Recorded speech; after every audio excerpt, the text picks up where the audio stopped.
The joy and the relief were palpable in that room.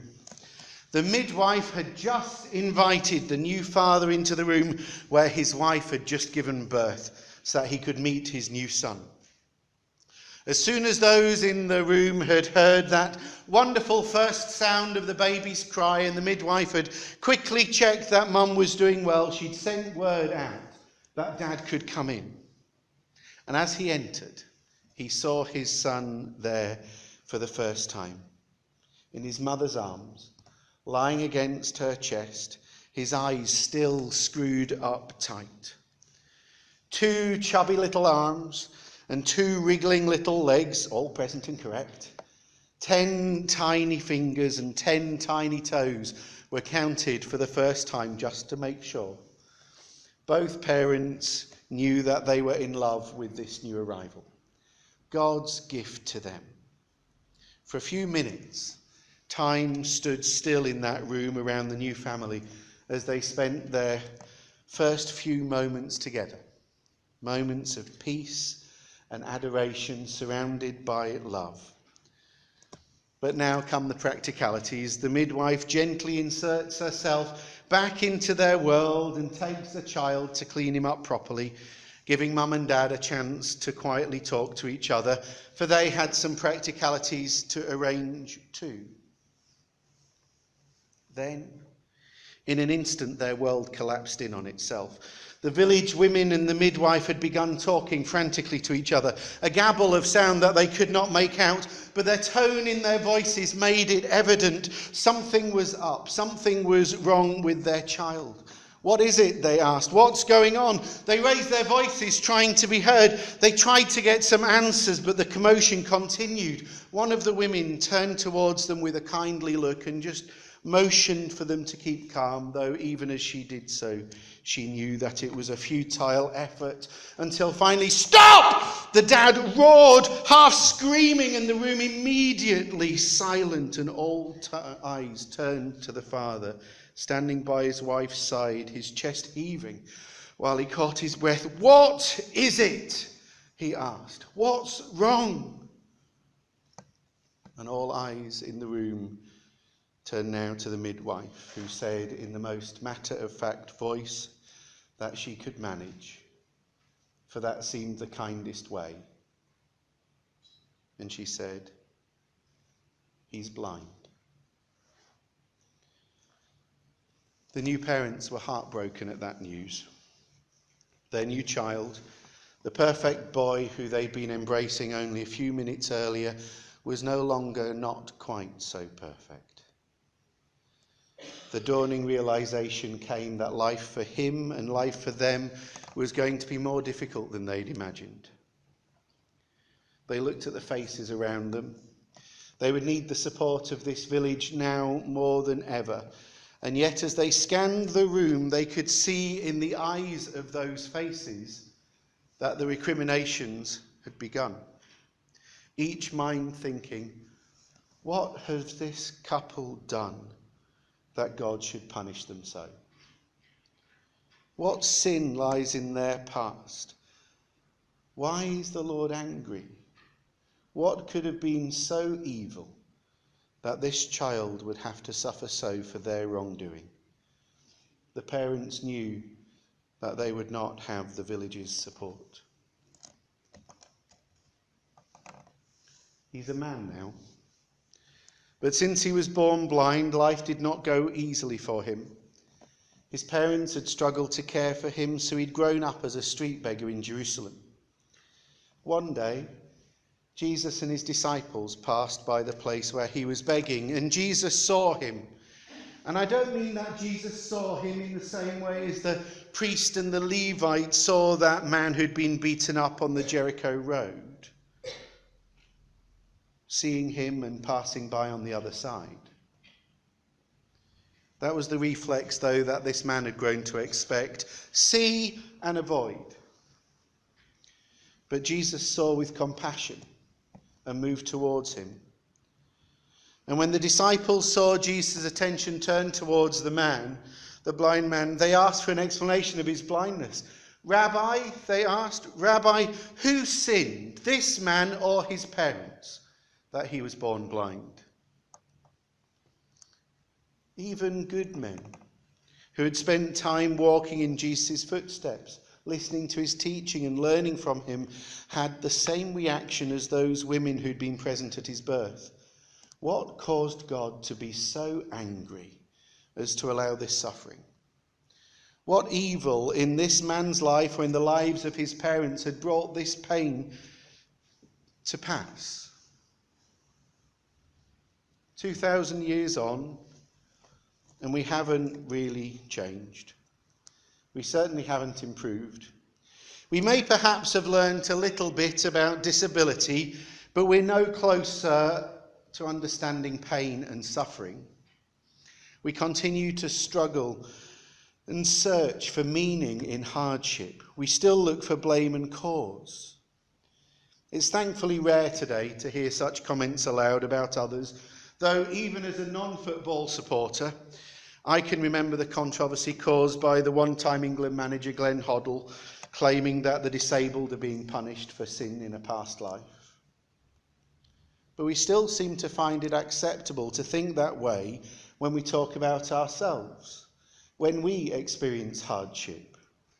Why me, we ask. Where did I go wrong? Are questions that we ask when we suffer. When things get difficult, when times get hard, when life is not what we might want it to be, the same thought processes that existed in first century Jerusalem and which flourished in ancient civilizations around the globe still come to the fore. Suffering is punishment. Pain is chastisement. Adversity is karmic retribution. Misfortune is discipline. What goes around comes around. If you're reaping it, you must have sown it. Whether we listen to it or not, an inner voice will tell us to take a long, hard look at ourselves and just ask why. Affliction, misery, and torment must be our comeuppance for something. And if it isn't, then life's just not fair. We haven't really developed any further. What have I done to deserve this? It can't be right.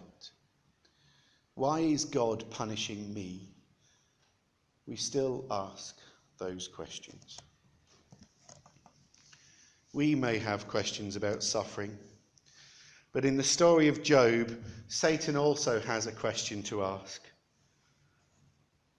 Does Job only serve God because it gets him many things? And that turns our question on its head. Rather than asking where the suffering comes because we've offended God, Satan asks if this man only chooses to follow God in order to avoid suffering. It's a good question. Perhaps we should ask it of ourselves at times. The fact it comes from the mouth of the heavenly prosecutor does not diminish its worth. In fact, it's a very good question. It's the question that holds this whole book together. It's the linchpin in the narrative. Does Job only serve God because it gets him many things? Do we only serve God because it gets us many things? Job had come to the attention of the heavenly court. He was different to the world around him. He lived in dark days, yet he refused to fit in. He's a good man of complete integrity, and God has blessed him. And when you heard about what this man owned, how God had blessed him. When the Bible introduces us to Job, we're immediately told that he's a God-fearing man. Scripture wants there to be no debate about this fact. With most other characters in the Bible invites us to see their flaws in order that we might understand that no flaw, no matter how significant it may seem to us, no flaw will place us outside of the love of God, and no flaw will put us beyond his ability to use us. But with Job, there's no discussion of his flaws. We're not told he's perfect, but we are told that he is blameless. In the story that is to follow, we're not to seek out any space where we can lay blame at Job's feet. And if we think we may have found a place where we can blame him, then we should dismiss our thoughts and move on. Right at the beginning of this book, we have the answer to Satan's question, even before he has the opportunity to ask it. Job is not good just because it makes him rich. Job really is good. He has a heart that knows God. He has a heart that loves God. Job is good inside. Over the course of this story, Job will face truly dark days. Anguish and torment will follow him. His life will become an unrelenting ordeal of affliction and distress and misery. Yet Job, who will suffer terrible things, is good from his heart. Good people sometimes do suffer. What Satan says about the motivation for following God is not true for Job, but it may be true for others.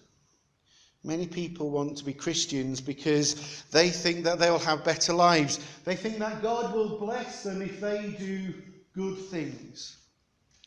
They want the good things that God gives, and so they decide that they're going to take the pain, so to speak, of following the laws just to get them.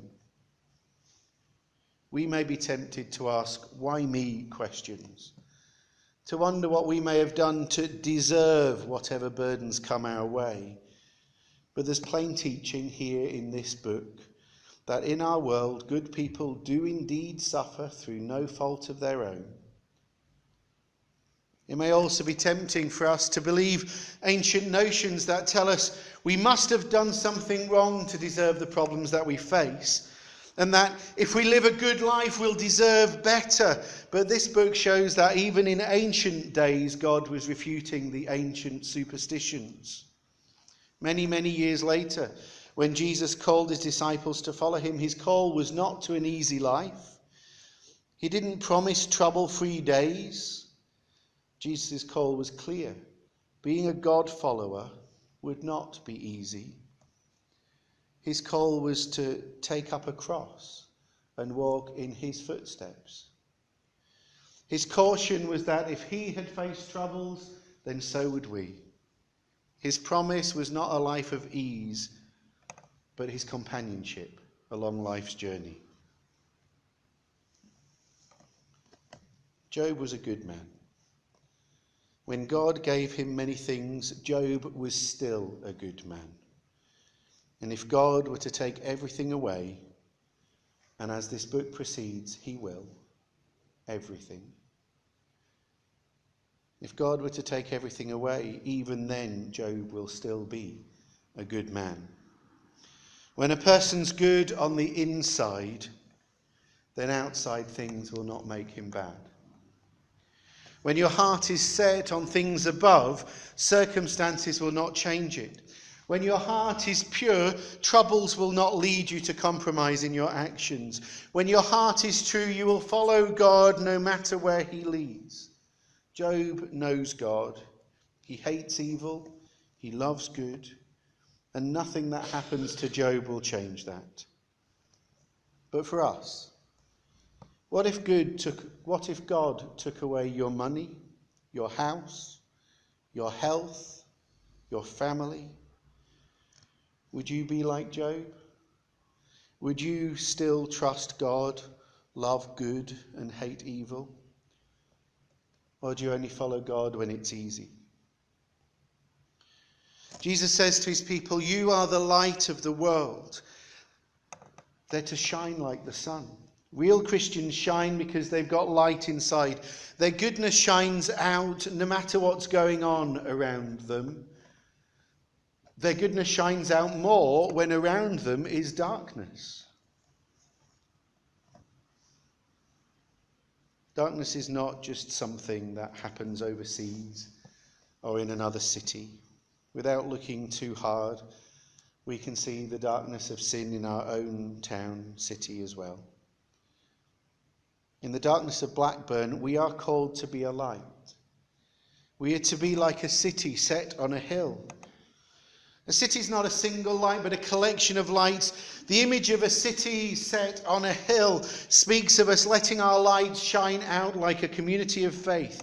It speaks of the influence of the church in the world around us. We are to be visible, vocal, vibrant witness for the Lord Jesus Christ in this town.